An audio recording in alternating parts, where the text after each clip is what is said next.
Well, good morning, everybody. Good morning. It's wonderful to be in Osceola County. Yes. And especially to be hosted here at Nacion de Fe. I want to thank Raphael and Clarabelle. Thank you for hosting us. And you all please take a seat. We've got a nice program here today. We are joined by a lot of folks today. We have the President of the Florida Senate with us today, Wilton Simpson, the Speaker of the Florida House, Chris Sprowls, the Secretary for the Agency of Healthcare Administration, Simone Marstiller. We have Senator Kelly Stargel, Representative Aaron Brawl, Representatives Persons Malika, Tomko, and Burton, Senators Bradley and Mayfield, and then Representatives Bell, Toledo, Trabulsi, Tuck, Federhoff, Byrd, Beltran, Barnaby, Hardy, and then Senators Baxley and Burgess. So I want to thank all of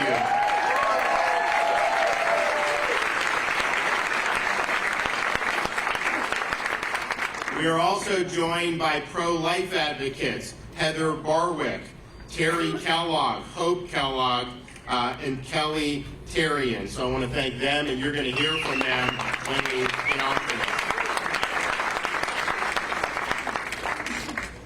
We are here today to protect life.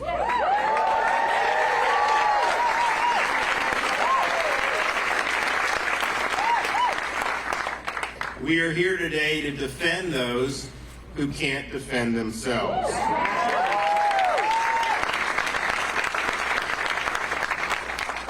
And in just a minute, I will be signing House Bill 5, which protects the rights of unborn children starting at 15 weeks. This is a time where these babies have beating hearts.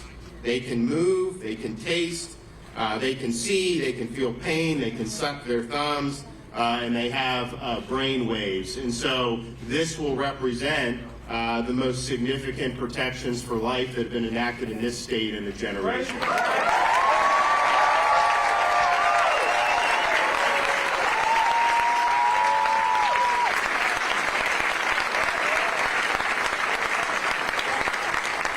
And if you look what's going on in certain segments of our society, particularly amongst people who are affiliated with the far left of our political spectrum, of course that's overrepresented in places like Hollywood, in the media, and obviously in one of our major political parties. But they are now taking the position that babies can be aborted up to the 9th month. Literally, you can go back for you parents, and those are some of the most significant experiences of my life, to hold your child for the very first time. What they would say is, parent holding that child, if you just go back a day or two, then you would have been able to snuff the child out entirely. That is just fundamentally wrong. That is infanticide. And that has no place.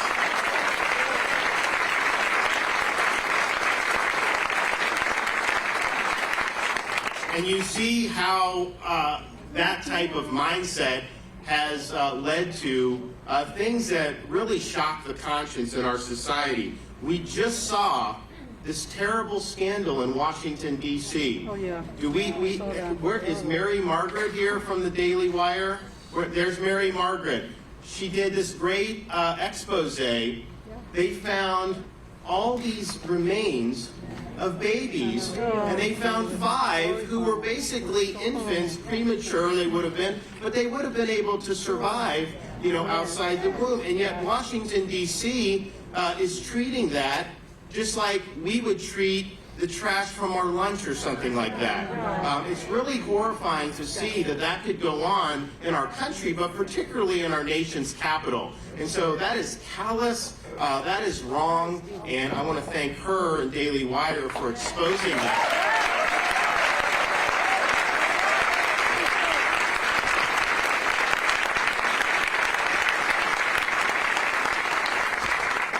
And so what we're doing today is saying that we will not let that happen in the state of Florida.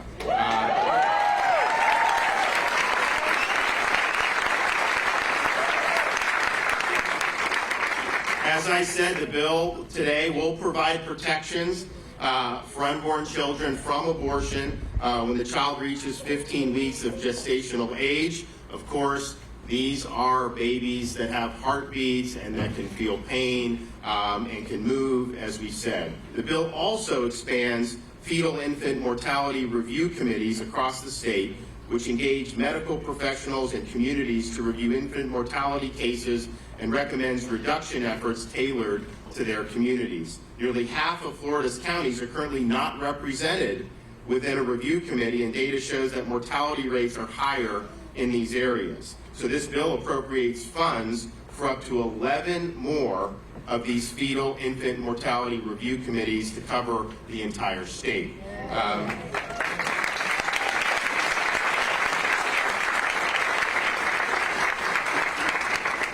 HB 5 also requires hospitals with laboring delivery services to participate in Florida prenatal quality collaborative initiatives, which range from opioid recovery programs to reducing cesarean overuse in deliveries. This requirement will move Florida to a statewide standard for quality birthing services and evidence-based interventions around issues like opioid abuse that cause higher rates of infant mortality.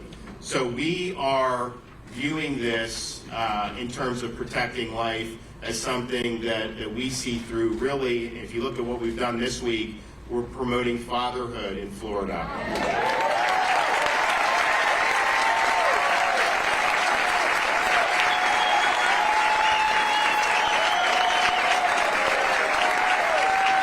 We want our kids to have dads in the home. We want the fathers present. Take responsibility. It's the most important thing you can do is to take responsibility for the upbringing of your kids. And if you look, then probably one of the worst social trends we have. You go back to like the mid-1950s, you didn't have very many broken families. Now it has increased dramatically, and it is in every racial or ethnic group. You know, there's some more acute than others, but it has increased across the board. So this is a society-wide problem. And, you know, I think back to prior to us having kids, my wife and I, and when we were married, you know, we had a lot of fun. You know, when you don't have kids, you can just kind of do what you want. You want to go to dinner? Just do it.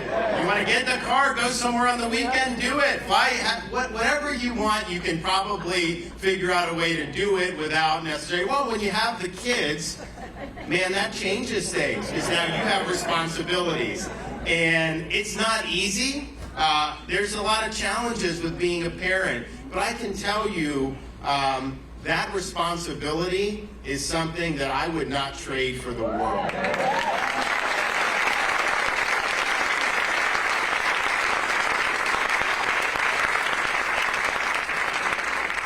We have 3, 5, and under, and when we signed the fatherhood bill on Monday, which was really great work by Speaker Sprouse leading the effort.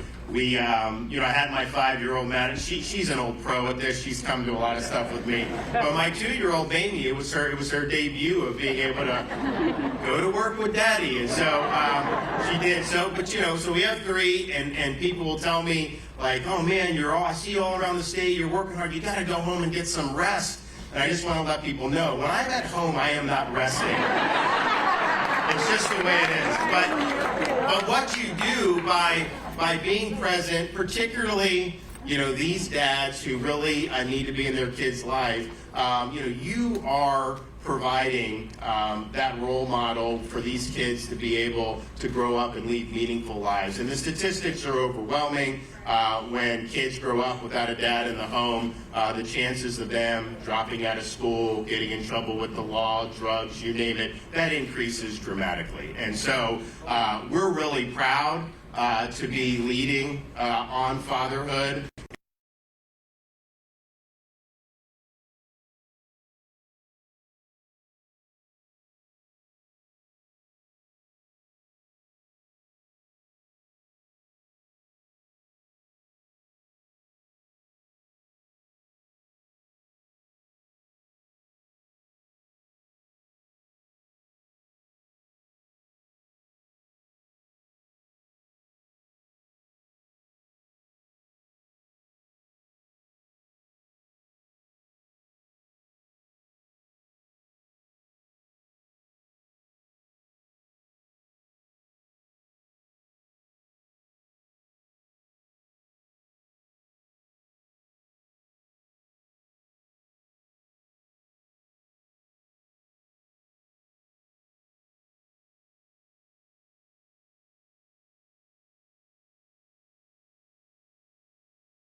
that every life is important.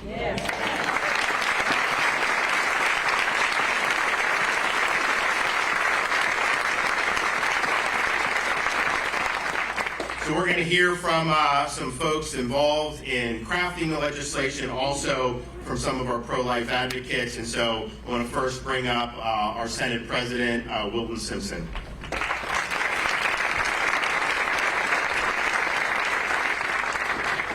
Thank you, Governor, and I love to hear about the governor's children. I've heard that story a couple times now, and if you get to live to be old enough, then you have grandchildren, and the real fun begins. You know, this has been a transformative week. Our governor has signed into law 3 bills that will change lives and save lives in this state. Amen. How about that?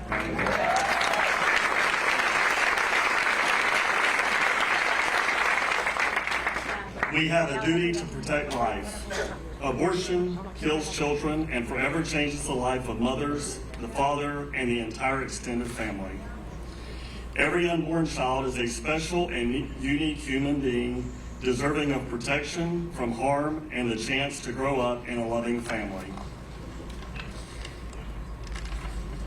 As an adopted child, I am proud to live in a state that not only protects innocent unborn life, but also supports children and gives parents the tools they need to choose life for their babies. Earlier this week, we saw the governor sign into law the Historic Fatherhood Initiative. Meaningful relationships with adults who set a good example, whether a birth parent, adoptive parent, or foster parent, we can have a lifetime of impact. I commend Speaker Sprouse for his dedication to ensuring every Florida child has the opportunity to have a positive role model in their lives. Thank you, Speaker.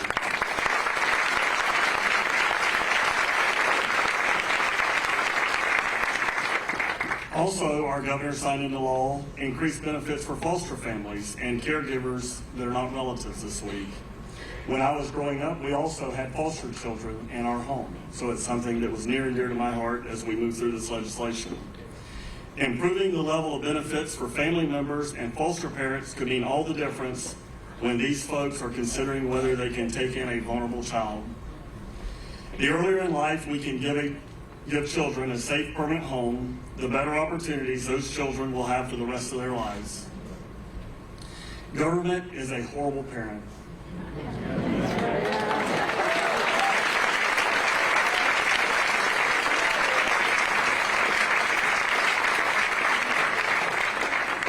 But we can and continue to make foster children a priority by identifying and supporting caring families for them. Governor DeSantis, our First Lady, Speaker Sprouse, Senator Sturgill was our hero on this bill in the Senate this year.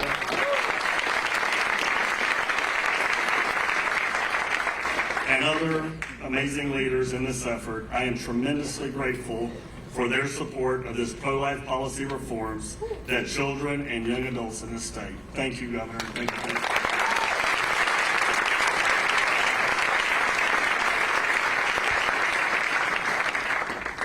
House Speaker Chris Sprouse.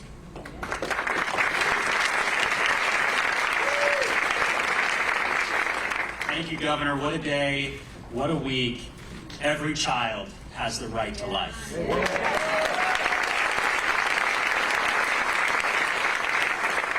Like many of you, I believe that life is a gift from God. And as I look out into this audience, I see many familiar faces who have been warriors on the front lines of the life movement, whether it is ministry, whether it is ministering to young women, whether it is helping them as they give birth to their child in pregnancy centers across the state. You have been a part of this as much as every single legislator here, and for that we are very grateful.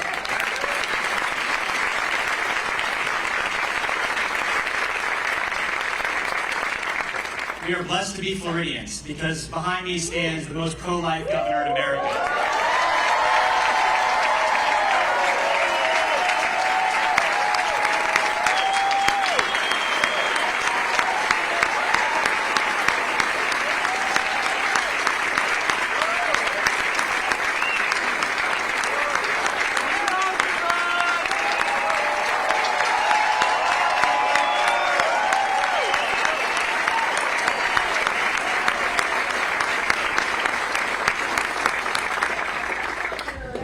And if it was just today, in the signing of this bill, that would be enough. But it's not enough for this governor, it's not enough for this legislature, because just this week, this governor and this legislature not only championed the right to life, that every child has the right to be born, but that they have the right to be born into a family that loves them. This is a governor and a legislature that fights for fathers to be present in the lives of their children.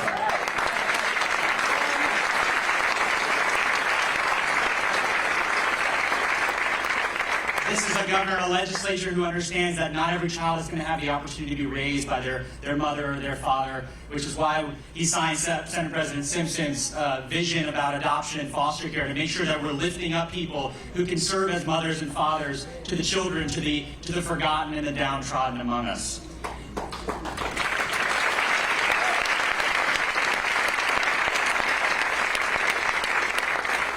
And over these past 2 years, whether it was last year in this legislature, folks like Chair Burton, who's here with us today, leading on maternal health care to make sure that women who are born, who give birth to children, making sure that they have health care for up to a year to make sure that their babies get to be healthy.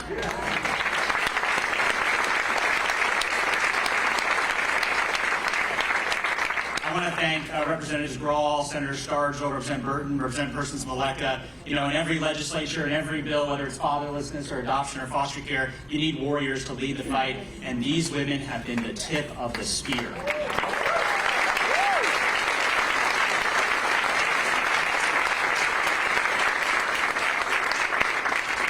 I know my sister is watching. She couldn't come today, but she runs a program in Pasco County for pregnant teens, helping new mothers understand what it's like to be a parent, to fight for their children.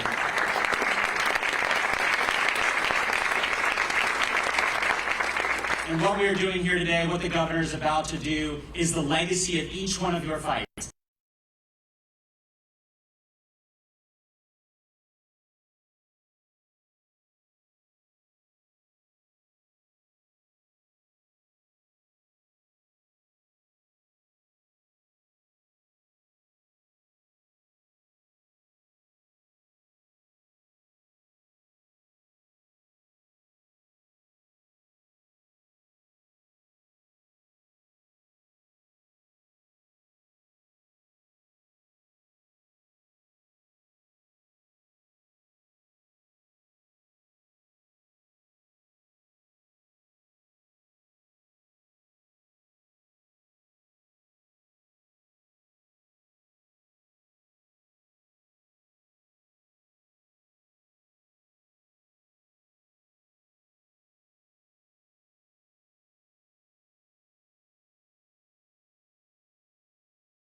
Obviously, with hopefully in the future there will be no abortions, or babies will be one and another conceived.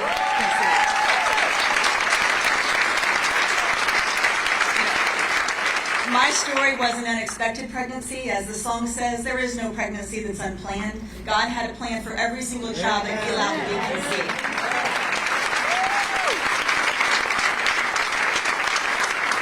And what we as a society need to do is surround those families and surround those children and make sure that every one of those children gets to meet their maximum potential. My daughter, who was the unplanned, served in the military and took out terrorists. Can you imagine what things would have been like had she not been born?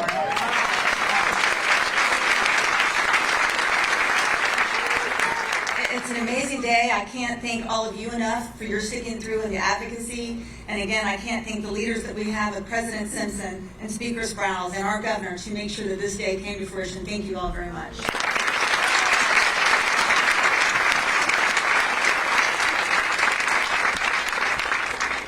From the House, Representative Aaron Grahl.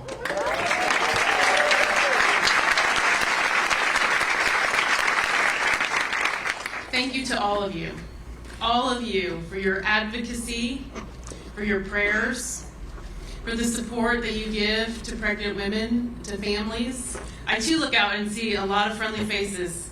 People that I know have prayed for me, have prayed for our legislators because you've told me, and I feel those prayers.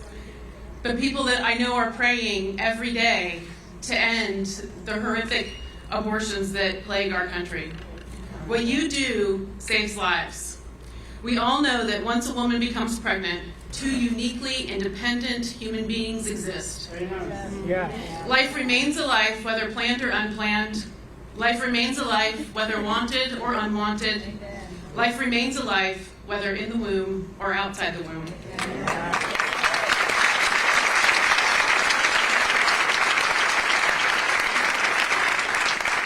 The consequences of abortion are devastating. We all know that firsthand, not only for the child whose life is being terminated, but for our society that becomes increasingly numb to the intrinsic value of human life.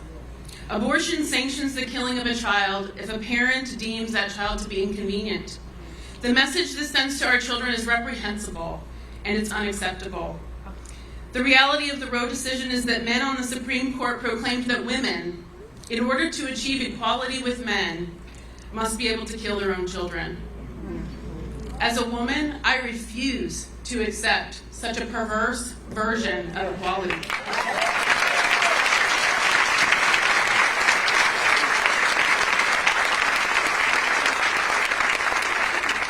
More than 60 million American children have been exterminated through the atrocity of abortion since 1973. And sadly, we will never know the contributions of those sweet children to our communities. Further, the barbaric act of late-term abortion subtracts from our humanity. And this law will end such evil practices.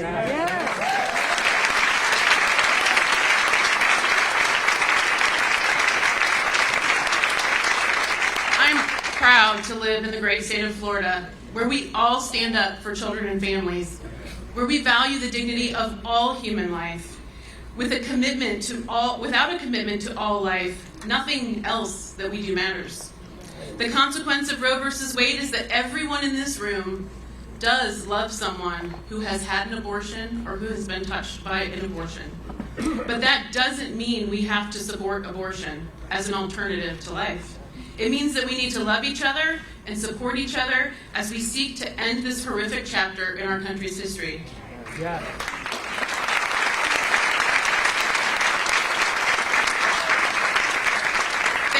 Thank you to my family for their courage and support in the face of evil and hatred. For us, it makes it clear that this fight is the right fight and the just fight.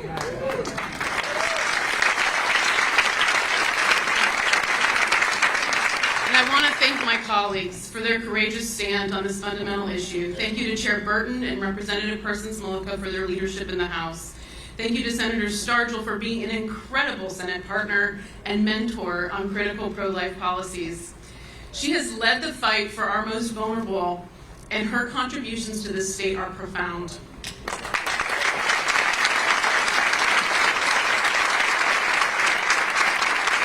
Thank you to President Simpson and Speaker Sprowls for your leadership, for your steadfast dedication to the unborn and to our families. And finally, we are grateful to live in a state where our governor's commitment to the sanctity of all human life is unwavering. And for that, we are so, so grateful. Thank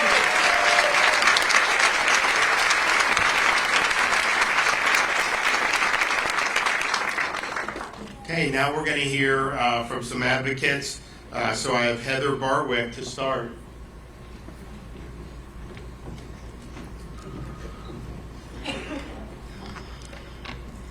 My name is Heather Barwick.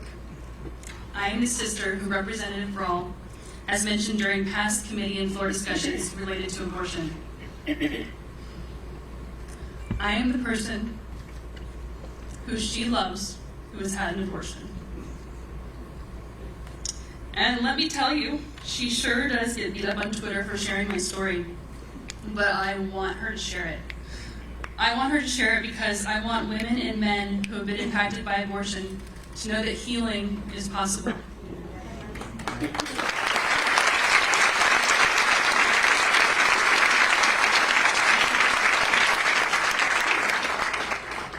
I held on to my painful secret for 20 years.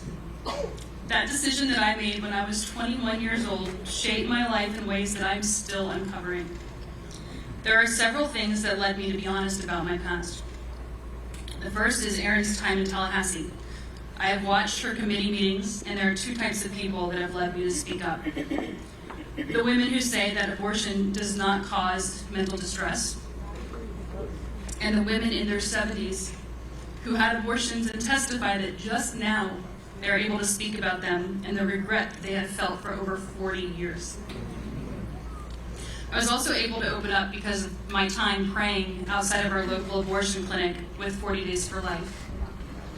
Standing on that sidewalk, I knew that I had to be able to reach out to women seeking abortions and let them know that I had been in their shoes, to let them know that they were going to be forever changed whether they had their baby or not. I also knew that I had to be honest for my daughter, my 6-year-old daughter, and my 19 nieces and nephews. I made a mistake that I cannot change, but I can let others learn from my mistake. And when the time is right, I will talk to my daughter about it. And I will also talk to all of her cousins when their parents are ready for that too, about my experience.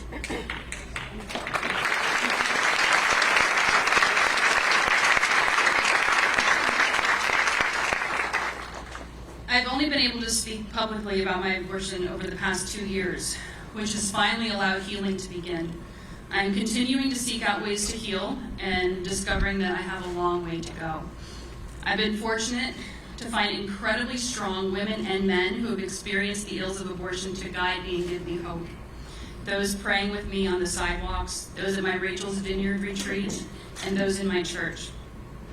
I have also been fortunate to be a sounding board for so many, too many, of my friends and the people in my community who have shared their abortion stories with me, but they're still holding on to their stories, their secrets. Honesty has been liberating, and I wish more people felt that they could talk openly about their pasts. As sinful as it might feel to them, they certainly deserve peace. The bill that the governor is signing today, this bill will save babies. Yes.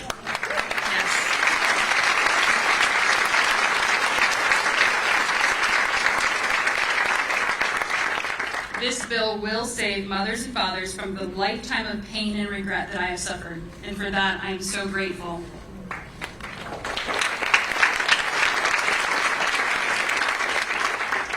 But this bill will not save all babies, which means there will continue to be women and men anguishing from abortion. And I hope that hearing my testimony today gives them courage and comfort. Comfort to know that they can experience healing and that they are not alone. There are a vast amount of resources available to women and men who have been affected by abortion. Please seek those out and free yourself. Please talk freely about the devastation of abortion so we can one day stop talking about abortion.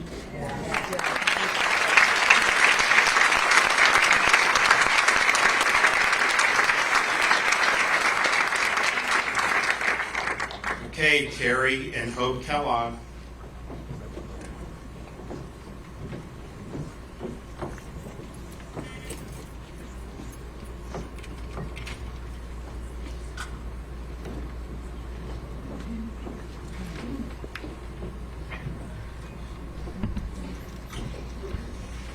I'm Terry, and this is Hope. I want to tell you a little bit about how my daughter's life started. When Hope is an abortion survivor. When she was 10 and a half weeks gestation, that's the first trimester, her birth mother went and had an abortion at an abortion facility. And she left that day believing that she had had the abortion And then, but God had spared her life, and she continued to grow in secret until she was 5.5 months, and then she felt movement, her birth mother felt movement, and then decided to choose life.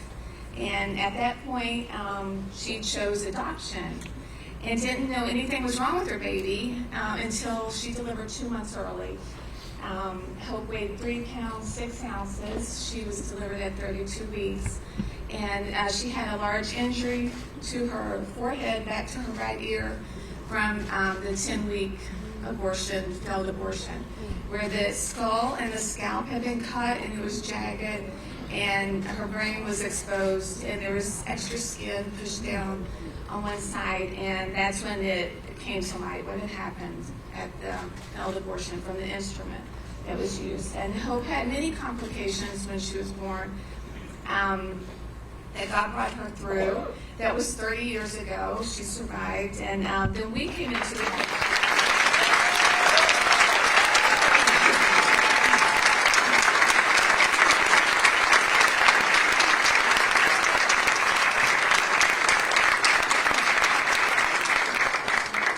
She's a fighter. She's been fighting since the 10.5-week abortion, and until even the first month of her life that she was fighting. She has cerebral palsy as a result, and she still has this scar on her head.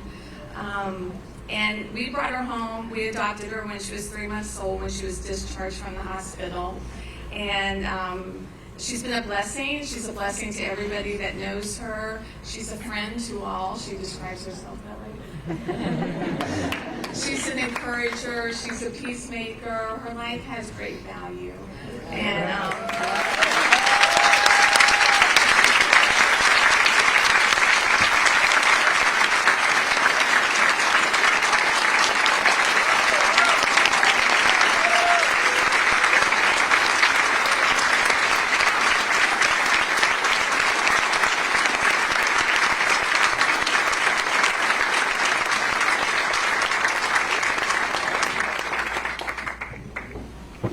we love her, and she loves talking. She would want to be talking right now.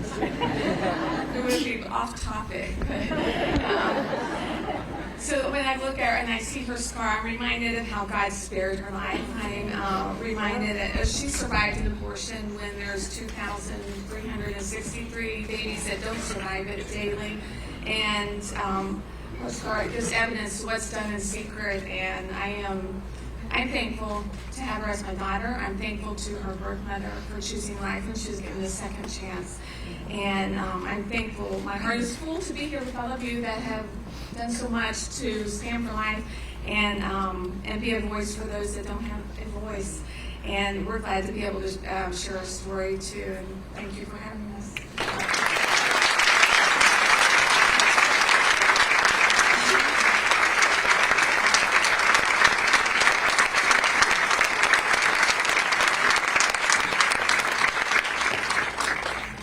Okay, Kelly.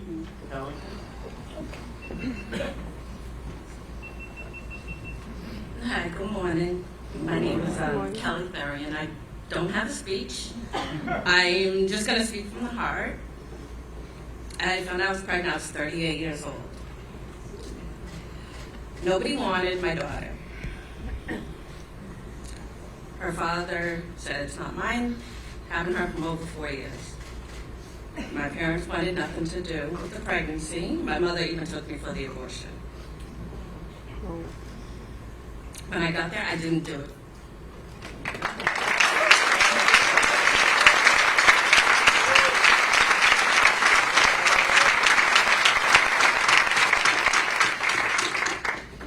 Instead, I got this ultrasound. I was 6 weeks, 6 days. I did everything by myself. I found out from J&J Pregnancy Center, from my Healthy Start coach. I did all the classes by myself. I had nothing. I had nobody. You don't want to be out there begging. It's hard. But I did it. I was high risk because of my age. I did all the doctor's appointments by myself. I drove myself to the hospital to be induced for 3 days before having her. I drove myself home. My daughter's going to be 3.5 on the 17th.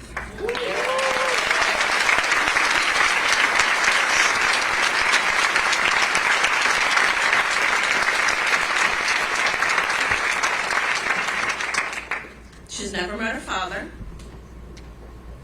My parents are in love with her.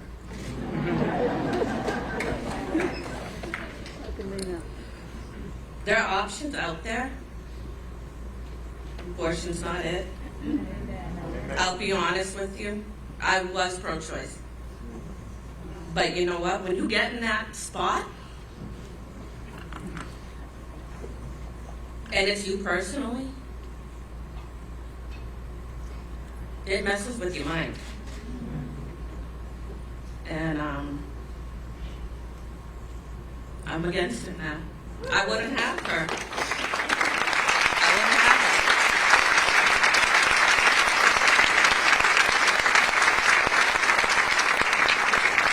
her. You know, people will say, oh, well, it's a mistake. She was a mistake. No. She was a surprise. Okay? A mistake or accident, no. A surprise is something you weren't wishing for or you weren't expecting.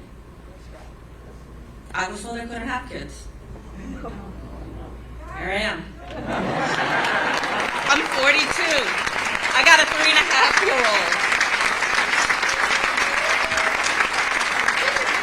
The kid knows what an octagon is. I don't even know what an octagon is. So she knows all her shapes, colors, everything by the time she was 2. I work with her so much. So she's in school right now. She was going to come, but she wanted to do her Easter party. So she's something else right now. But thank you for signing this. Thank you for having me up here. I really thought I was going to need an oxygen tank. I was going to fall on the floor when I saw all of you. But you guys are awesome. Thank you.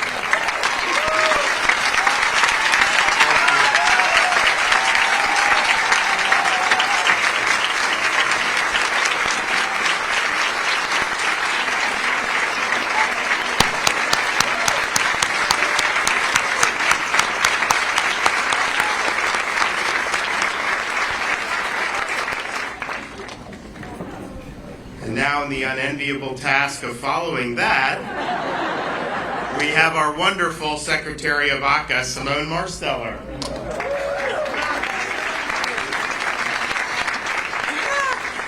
Indeed, there should not be a dry eye in the house right now. What an incredible story, what incredible strength, and I think I saw a sign out here that says courage.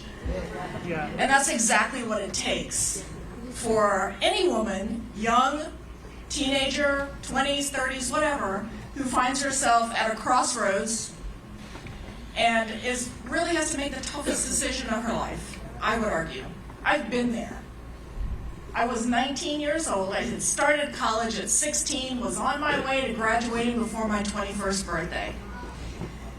Really, really enjoyed college, as you can imagine. Fell pregnant at 19 and went to a physician to confirm that. And I'm not even going to go into the detail, but suffice it to say that because of how I looked, right? Certain assumptions were made, and I was handed a referral for abortion. I didn't get a conversation or counseling about prenatal care, none of that. Assumptions were made. And I think it's fair to say that almost on the strength of that, but I talked to my mother about it, and we decided no, not going to go that way. Kept my baby.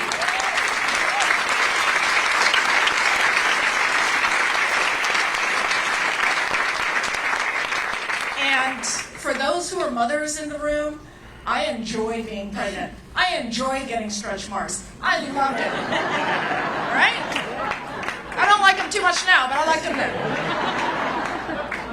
And when that yelling, screaming baby was born, and they laid her on my chest, and she fell immediately silent, I knew that I had done the right thing. Not that I had any doubts, but I knew at that moment that I had done the right thing.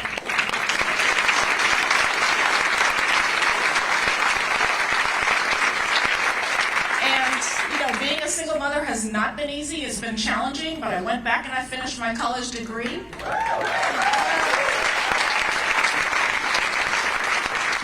I had to go on welfare to do it, but I did it. I went to law school. I lived on loans. I lost my house in foreclosure behind that, but it is what it is. You can survive that, right? And overcome it. And now, thanks to the good Lord above, I have the good fortune to be working for this man at this time, standing at this podium on this day. Right?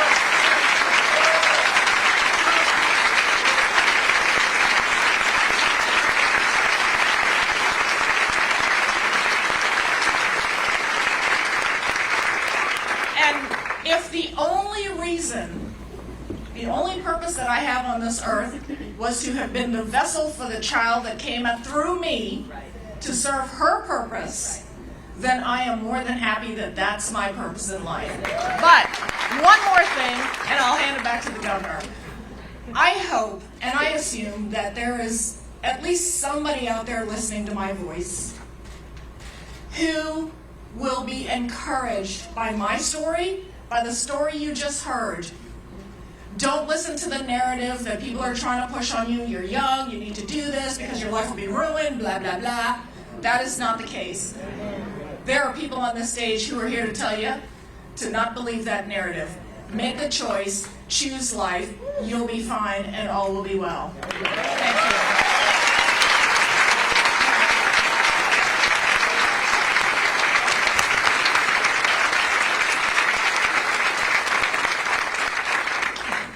All right, well, now I'm going to go over to the chair here, and we're going to...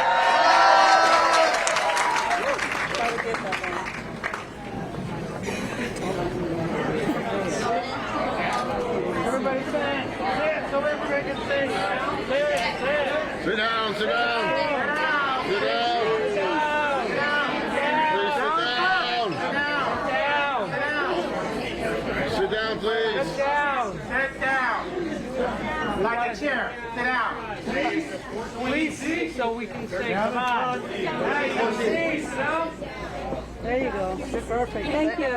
Thank you. Thank you. There you go. That's perfect. There we go.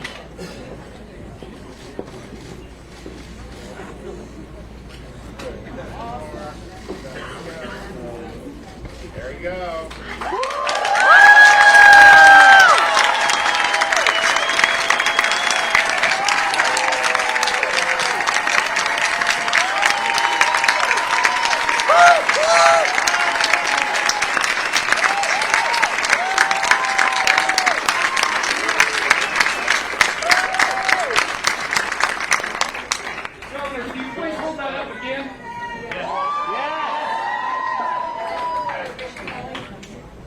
Could you please hold that up again? We did not get to see that. Yeah.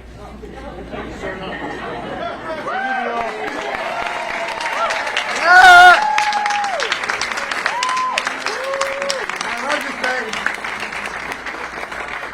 Did all the speakers get them? Two more. Okay. Back there.